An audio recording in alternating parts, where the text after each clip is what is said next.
A man with 16 wounds in his skull got out of bed and started the coffee maker. He packed a lunch. He wrote out a check and left it on the counter. He stepped outside for the morning paper, and when the door locked behind him, he retrieved the spare key from the flower pot and let himself back in, the way he had 100 times before. Part of his jaw was gone. The blade had gone through bone and into the tissue underneath, into the exact region that would have told him he was dying. So Peter Porco did the only thing still available to him, his routine.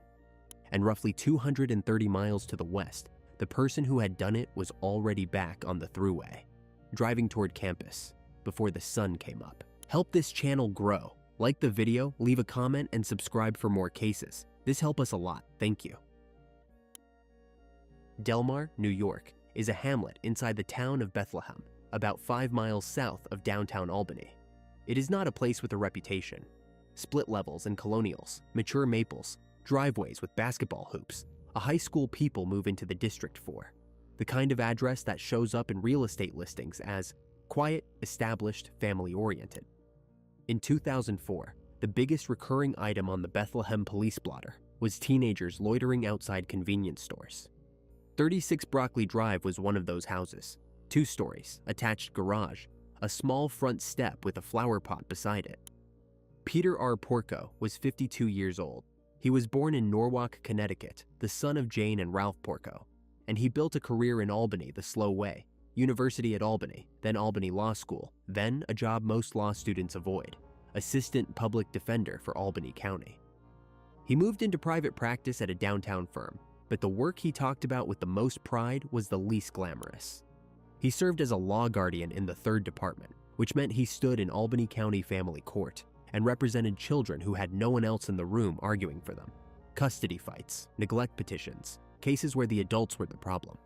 He eventually clerked for Justice William McDermott, and by 2004, he held one of the most respected non-judicial positions in the state court system, law clerk to Anthony Farive Cardona, the presiding justice of the Appellate Division, 3rd Department. He read the appeals, he researched them, he drafted. Judges in that building trusted his memory more than their own notes. Outside the courthouse, he was the man who volunteered before anyone asked. Democratic committeeman, Eucharistic minister at St. Francis de Sales in Loudonville. He organized a program that brought Bethlehem High School students into real courtrooms to watch real proceedings. He stood on the deck at swim meets and on the sidelines at soccer games, and he did not sit down. And he was punctual, not approximately punctual, mechanically, unfailingly punctual. He arrived before he was expected. He answered his phone. In a building full of lawyers, Peter Porco's absence was a data point. That detail is going to matter more than anything else in the first 12 hours of this case. His wife was Joan, born Joan Balzano. She was a speech pathologist who worked with children, patient by profession, patient by temperament, the person who spent her days coaxing sounds out of kids who could not yet make them. She and Peter had been married roughly 30 years. Friends described a marriage without theatrics. They had built the exact life they had planned to build on 2 public service salaries in a school district they chose deliberately. They had 2 sons. The elder was Jonathan, 23, an officer in the United States Navy, assigned to a nuclear submarine out of South Carolina, disciplined, direct, and 800 miles away. The younger was Christopher, 21, a student at the University of Rochester, out at the far western end of the state. By November of 2004, Peter and Joan Porco had 1 child serving under the ocean, and 1 child they were beginning to understand they did not know at all. Because for 2 years, small things had been going wrong in that house. Laptops that vanished during holiday breaks, a window screen cut from the outside, a camera found lying in the front yard, as if someone in a hurry had dropped it on the way to the car. Peter had filed police reports. He had spoken to detectives. He had cooperated fully with the Bethlehem Police Department in the investigation of 2 burglaries at his own home. He had simply never asked the obvious question about who kept getting inside. Christopher Porco was born on July 9, 1983. He grew up in the same house, in the same school district, with the same advantages his brother had. At the University of Rochester, he presented a version of himself that had nothing to do with a 2-income household in Delmar. He told fraternity brothers that his grandmother owned much of the land in Fairfield County, Connecticut. He mentioned oceanfront property, vacation homes, a family with the kind of money that does not need to be discussed constantly. None of it existed. What did exist was the Jeep, a bright yellow Wrangler on oversized tires, a vehicle chosen specifically because it could be identified from 3 blocks away. On a campus of $20,000 sedans, everyone knew whose it was. Everyone. That fact will eventually put him on the New York State Thruway at 2 in the morning. But in 2004, it was just the accessory that sold the story. He had been a swimmer since high school, competitive, year-round, and he quit the team at Rochester. He entered the ROTC program and was forced out for poor grades. He started in biomedical engineering and switched to economics. He worked part-time at a veterinary hospital and told people he was headed for veterinary school.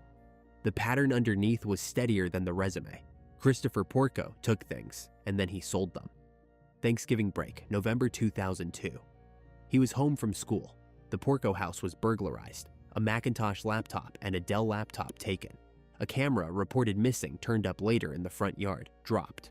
Bethlehem police took the report.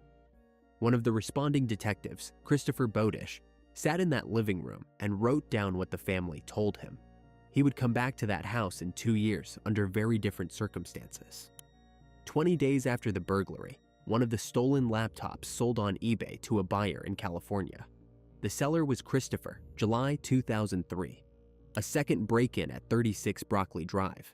A Dell Inspiron taken out through a window, the screen torn from the outside. That machine also moved through an online listing. Police would eventually travel to San Diego to recover it. June 2003, the veterinary clinic where he worked was burglarized. A phone, a camera, computers. He was not a thief in the abstract. He was a thief who stole from the 3 places that trusted him most: his employer, his parents, and, eventually, his brother's name. About a month before the murder, the eBay accounts registered to the Porco household were frozen. Christopher had collected payment for items he never shipped. Buyers complained. Money went missing. And because the accounts shared the Delmar address, the complaints landed on his brother. His response to that was the single clearest window into how his mind worked. He wrote to the angry buyers pretending to be Jonathan and told them that Christopher had died. That was the explanation for the missing merchandise and the missing refunds. He used his own death in his brother's voice as a customer service strategy. Jonathan, on a submarine schedule, tried to reach him more than 40 times. Christopher never called back once. Then there was school itself. His grades collapsed. After the fall 2003 semester, the University of Rochester required him to withdraw. He did not tell his parents. He enrolled instead at Hudson Valley Community College in Troy, 20 minutes from his mother's kitchen, and failed there too. He found out about those grades while traveling in Europe in March of 2004, on money that was not his. Then he manufactured a solution. He forged a Hudson Valley transcript showing straight A's and used it to get himself readmitted to Rochester for the fall of 2004 on academic probation. And when his parents asked why the tuition bills had stopped arriving, he explained that the university was covering his costs because a professor had misplaced his final exam and the school was making it right. It was, in its way, an impressive lie. It accounted for the missing paperwork, flattered him, and made the institution the guilty party. Peter Porco, a man who read appellate briefs for a living, believed it. Underneath all of it, the arithmetic was getting worse. More than $4,000 in American Express debt, roughly $16,000 owed directly to the University of Rochester, $16,450 in credit extended for the Jeep, and a Citibank student loan of about $31,000, a large share of which went to paying off the previous year's obligations, money borrowed to service money already borrowed. CBS News later put his total exposure at a minimum of $50,000. He had no income capable of touching that number. He had a part-time job at an animal hospital and a car he could not afford. So he needed a co-signer with a spotless credit history, a stable state salary, and 30 years of financial discipline. He had one. He just never asked him. In the early autumn of 2004, a routine credit check surfaced something that should not have existed. Peter Porco's name was on a loan he had never seen. His signature was on the Citibank student loan, roughly $31,000, as co-signer. He had not signed it. He had not been asked. His son had written his name and sent it in. Peter did what a lawyer does. He confirmed it, and then he wrote it down.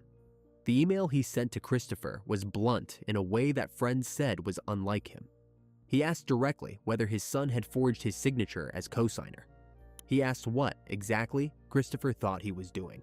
He said the correct move would have been a phone call and a conversation, and he told him he was contacting Citibank that morning to find out precisely what had been done in his name, and to have himself removed from the obligation. That was day one.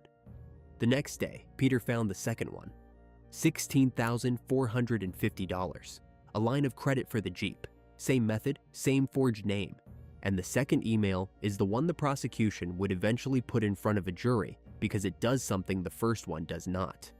It stops being a father's complaint and becomes a legal warning. Peter wrote that if his credit was abused again, he would be forced to file forgery affidavits in order to disclaim liability.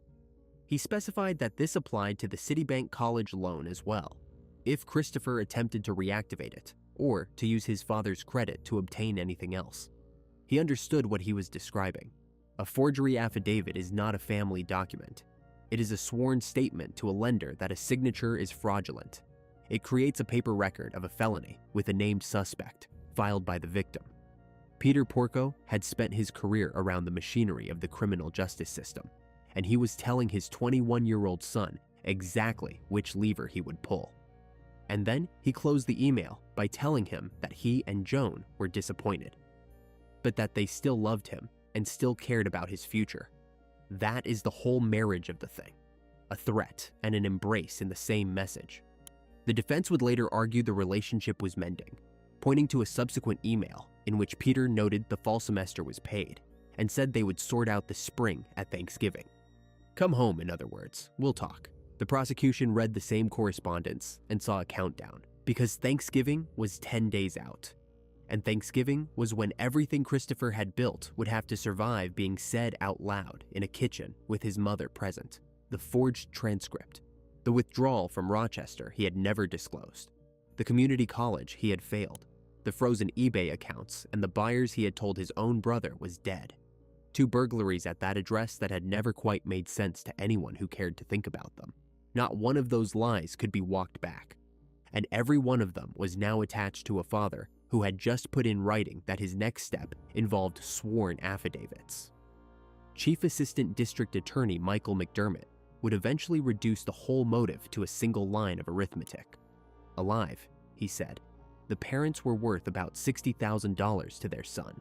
Dead, they were worth $1.1 million. That is life insurance, the house, the estate, the entire structure of a careful 30-year marriage converted into a number. $60,000 and a felony investigation, or $1.1 million and a clean start. There is no evidence anyone in that house knew the calculation was being made. Peter went to work. Joan went to work. The check that was later found on the kitchen counter, written in the last hours of Peter Porco's life, while his brain was already failing, was money going out to his son. He was still paying for him, even then. Sunday, November 14th, 2004, Rochester, New York. The last instant message sent from Christopher Porco's computer went out just before 10 o'clock at night. After that, the account went quiet. At approximately 10:30 p.m., a University of Rochester security camera recorded a yellow Jeep Wrangler moving through a campus lot. 6 minutes later, a camera mounted on an off-campus medical building caught the same vehicle heading east, toward the entrance ramps of the New York State Thruway. At around 10:45 p.m., a toll collector named John Fallon handed a ticket to a young man in a yellow Jeep with oversized tires. From Rochester to Delmar is roughly 230 miles. 3 hours and change in the dark, with almost no traffic. Interstate 90 across the middle of the state, Syracuse, Utica, the Mohawk Valley. A corridor that in mid-November is nothing but headlights, salt-stained pavement, and the occasional truck stop glowing orange.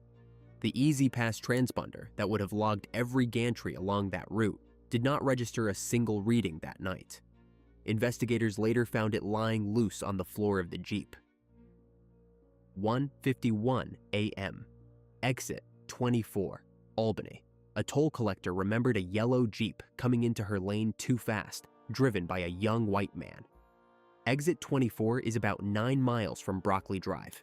15 minutes of surface road, Delaware Avenue, past the strip malls, past the high school, into the trees. At approximately 2:14 a.m., the alarm system at 36 Broccoli Drive was disarmed. Not defeated, not bypassed, disarmed, with the master code. There was no forced entry, no broken glass, no pried frame, no cut screen. The spare key that lived in the flower pot by the front step was later found sitting in the front door lock. Somebody walked in the way family walks in. The axe came from the garage, a firefighter's axe. Heavy head, long handle, the kind of tool that hangs on a wall for years without anyone thinking about it. It belonged to the house. It had been in that house longer than the man who was about to be killed with it had been law clerk to the presiding justice. Peter and Joan Porco were asleep in their bedroom. The attack was silent in the sense that nobody in the neighborhood heard anything. It was not silent in the room. Peter was struck 16 times in the head. The medical examiner counted them. Heavy blows from a sharp instrument, one that drove through the skull, another that removed part of his jaw. Trial testimony described injuries so severe he was nearly decapitated. Joan was struck 3 times while she lay beside him. Her jaw was broken and dislocated. One eye was destroyed. The blade opened her skull and exposed the brain underneath. There was no attempt to make either of them talk. No demand, no interrogation, no restraint. 16 blows and 3 blows delivered to sleeping people, and then it stopped. At 4 a.m., a neighbor named Marshall Goki drove past on his way to work. He would testify that he saw a yellow Jeep parked in the Porco driveway. At approximately 4:54 a.m., telephone company records show the outside line to the house was cut. That timing is worth sitting with. Roughly 2.5 hours had passed since the alarm was disarmed. 2.5 hours inside a house with 2 people bleeding to death upstairs. Something in that window was being arranged. The alarm keypad was smashed, an attempt to erase the record of the disarming. It failed for a mundane reason. The panel that stores the data was not the keypad. It was a box in the basement. It logged everything: the cut phone line, the untouched valuables, the staged look of the scene. Prosecutors would later argue that every one of those choices was designed to say stranger, and every one of them said the opposite. A stranger does not know the master code. A stranger does not know where the spare key is kept. A stranger does not bring nothing and use the family's own axe. McDermott's phrasing for the jury was that it was like dropping your wallet at the crime scene. At approximately 5:12 a.m., investigators say the Jeep re-entered the thruway, heading west. By 8:18 a.m., it was back through the Henrietta Toll Plaza near Rochester, and campus area cameras picked it up moving toward the university. And upstairs in Delmar, at some point after the blade came down, Peter Porco stood up. His brain had been penetrated in the region that governs awareness. He did not know he was injured. He did not know his wife was dying 12 inches away. What remained was procedure. 30 years of the same Monday morning, running without a driver. He went to the bathroom sink. He started the coffee. He packed a lunch. He wrote out a check and left it on the counter. He began loading the dishwasher. He walked to the front door and stepped outside for the newspaper. The door locked behind him. He went to the flower pot, took the spare key, and let himself back in. Then he collapsed in the foyer. The house recorded all of it. Blood on the bathroom fixtures. Blood in the kitchen. Blood on the counter, on the dishwasher, on the interior of the front door. A trail through every room of a man's morning routine, laid down by a man who was already, medically, gone. Monday, November 15th. The Appellate Division, 3rd Department. Peter Porco did not arrive. That alone was an alarm. He answered his phone. He arrived early. Calls to the house rang and went unanswered. The outside line had been cut at 4:54 that morning. Court Officer Michael Hart was sent to check on him.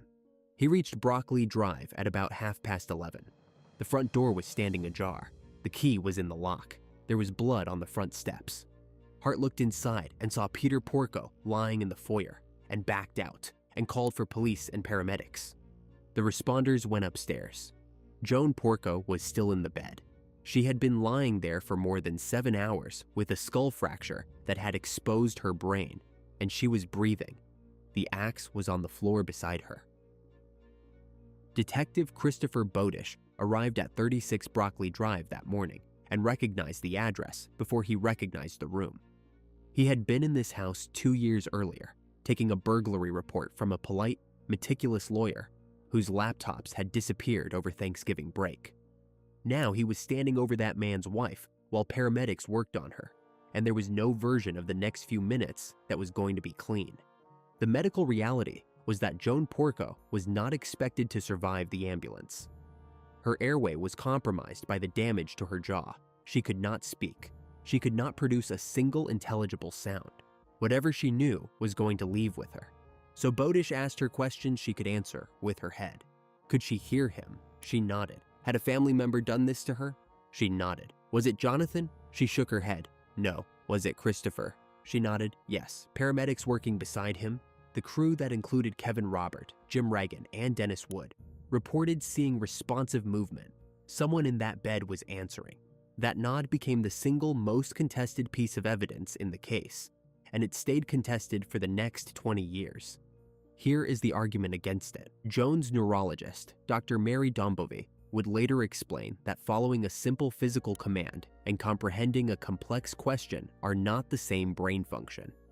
A person with that degree of traumatic injury can obey "straighten your arm" while having no capacity to process, "did your younger son attack you with an axe?" The defense position was that Joan may have been responding to nothing more than the sound of a familiar name.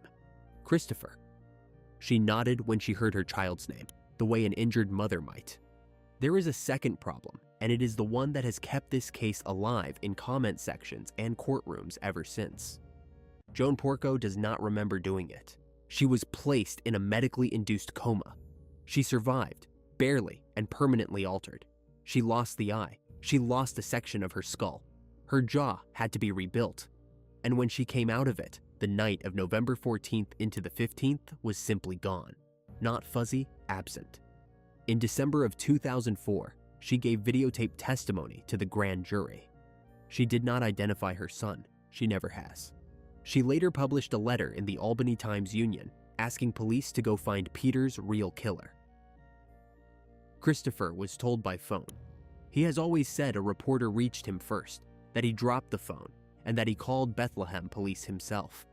An uncle drove him to Albany Medical Center. By his own account, he burst into tears at his mother's bedside and went down onto the floor. Others in that hospital saw something different. Joe Catalano, a former youth minister who came to the hospital specifically to comfort him, later testified that Christopher's behavior struck him as strange, and that when he was asked whether he had observed grief in the young man, his answer was none whatsoever. Christopher then sat down voluntarily with investigators for roughly 6 hours. He denied everything, repeatedly and emphatically. He told them he would never do anything like that, not to his parents, whom he loved. He was not arrested. He would not be arrested for nearly a year. He went to his father's funeral at St. Frances de Sales in Loudonville, where hundreds of people from the Albany legal community filled the pews for a man half of them had worked beside. He stood among them, and when police asked the obvious follow-up, where he had been that night, he gave them an alibi that was easy to check. He said he had fallen asleep on a couch in a lounge in his dorm. The alibi went first. Fraternity brothers and dorm residents were interviewed about the couch in the lounge. The account did not hold. Nobody could place him asleep there through the night. The story that was supposed to cover roughly 10 hours covered nothing, but breaking an alibi is not the same as proving where a man was. And this is where the Porco investigation became an exercise in institutional frustration. Bethlehem is a small suburban department. Terrence Kindlon, who would eventually defend Christopher, mocked it in open court as an agency whose main occupation was chasing skateboarders away from the convenience store, adding for the jury's benefit that this was not the FBI. The department's response to that criticism was to hand the case to everyone. District Attorney David Swartz later said the investigation ultimately drew in 22 separate police and security agencies across the country. Detectives flew to San Diego over a laptop. Investigators pulled toll records, campus surveillance footage, phone company logs, alarm panel data, eBay transaction histories, bank records. And the physical evidence, the part that decides most murder cases, refused to arrive. There was no blood in the yellow Jeep. None on the seats, none in the footwells, none in the cargo area. There was no blood on any item of Christopher's clothing. There were no fingerprints on the axe. There was no DNA placing him inside that bedroom. In a scene with that much blood, a man struck 16 times in the head, a woman struck 3 times, a trail through every room downstairs. Investigators recovered nothing biological connecting the suspect to the house he had grown up in. And of course, the fact that he had grown up there meant that even if they had found his fingerprints on a doorframe, it would have proven only that he had once lived at his own address. That is the peculiar problem of a family murder. The suspect's traces are supposed to be there. Meanwhile, the defense had a piece of evidence pointing away. An unidentified fingerprint was recovered from the telephone junction box in the backyard, inches from where the line had been cut at 4:54 in the morning. It did not belong to Christopher Porco. It has never been matched to anyone. The other theories got their turn, and the first one was almost too tidy. Peter Porco had a relative, a great-uncle, named Frank Porco. Frank Porco was a convicted member of the Bonanno crime family, a man with a record involving loan sharking and extortion. His nickname, which no defense attorney could have invented without being accused of overreaching, was Frankie the Fireman. The murder weapon was a fireman's axe. The suggestion hung in the air for months, a message killing, a retaliation reaching sideways into a respectable branch of the family, delivered with a signature. It was the kind of theory that a jury would remember. Police checked it and it disintegrated. Frank Porco was in prison, and he was in prison precisely because he had refused to cooperate with authorities, which is close to the opposite of a man the organization needed to send warnings on behalf of. There was no connection between his world and a law clerk's split level in Delmar. Then there was the courthouse angle. Peter had spent his career in family court and appellate work, custody battles, neglect cases, decisions that ruin people. Investigators identified a man who had lost a custody matter Peter had been involved with and who had reportedly threatened him. He was interviewed, he had an alibi, he was cleared. Every plausible outsider was checked and eliminated. What remained was a house that had been opened with a code, emptied of nothing, and staged badly. So the case was rebuilt out of pieces that individually meant almost nothing. A yellow Jeep on a campus security camera at 10:30 at night. A toll collector in Rochester who remembered oversized tires. A toll collector in Albany who remembered a young man driving too fast into her lane at 1:51 a.m. A neighbor on his way to work at 4 a.m. who saw a Jeep in the driveway. An alarm log showing a master code entered at 2:14. A phone line severed at 4:54. A smashed keypad that had smashed the wrong component. An Easy Pass transponder lying loose on the floor of a vehicle whose owner had every reason to want no digital record of that highway, and an absence of blood that the prosecution turned into an asset. Because Christopher worked at a veterinary hospital, his employer, the veterinarian John Kearney, testified about what that job actually involves: surgical cleanup, disinfection, protocol. A 21-year-old who spent his shifts sterilizing a room after a procedure is a 21-year-old who has been trained professionally in removing biological material from surfaces. 3 explanations were offered to the jury for the missing blood. He may have gotten very little on him. He had hours inside the house to change, and he knew how to clean. Delmar, in the meantime, had stopped feeling like Delmar. A hamlet whose police blotter ran on loitering complaints had absorbed an axe murder with no forced entry and no arrest. Neighbors installed alarms. People locked doors they had left open for 20 years. And the persistent rumor, the one that circulated in the Albany courthouse where Peter's chair sat empty, and in the school district where Joan had worked, was the one nobody wanted to be the first to say. The grand jury convened in late November 2004. The indictment did not come until November 2005, a full year to charge a son. The trial could not be held in Albany County. Peter Porco had worked in that courthouse. Every judge on the local bench was recused, and the coverage in the capital region had been saturating for 2 years. The proceedings were moved roughly 100 miles south to Goshen in Orange County before acting Judge Jeffrey G. Berry. Chief Assistant District Attorney Michael McDermott led the prosecution with ADA David Rossi. Terrence Kindlon and his law partner Lori Shanks defended. Jury selection began in late June 2006. Testimony ran about 7 weeks and drew more than 80 witnesses. The forged community college transcripts were kept out. Barry ruled them too prejudicial, and then Joan Porco took the stand for the defense. She sat in front of the jury with the visible architecture of the attack still on her face. The eye, the reconstructed jaw, the missing section of skull, and told them her son did not do this.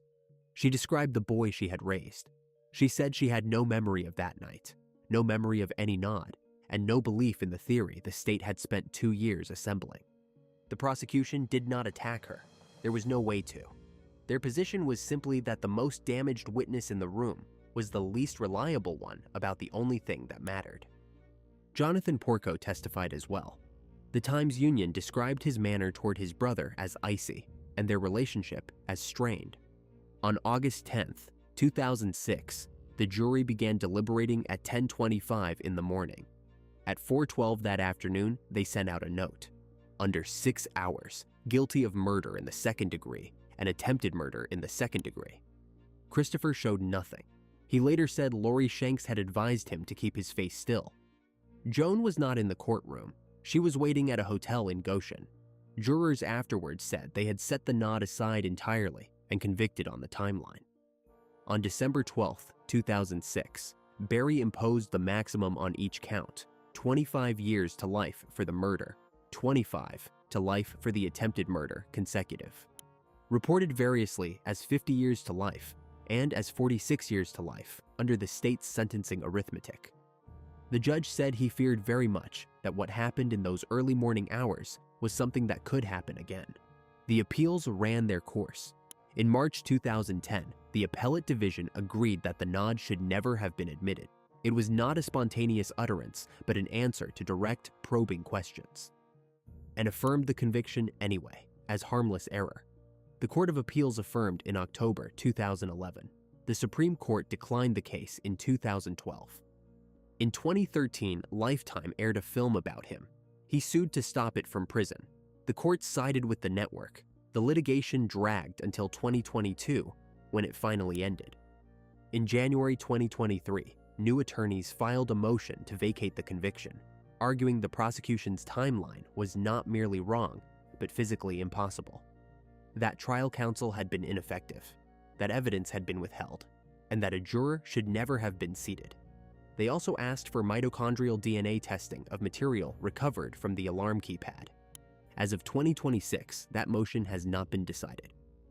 Christopher Porco is held at Clinton Correctional Facility. He maintains, as he always has, that he was asleep on a couch in Rochester.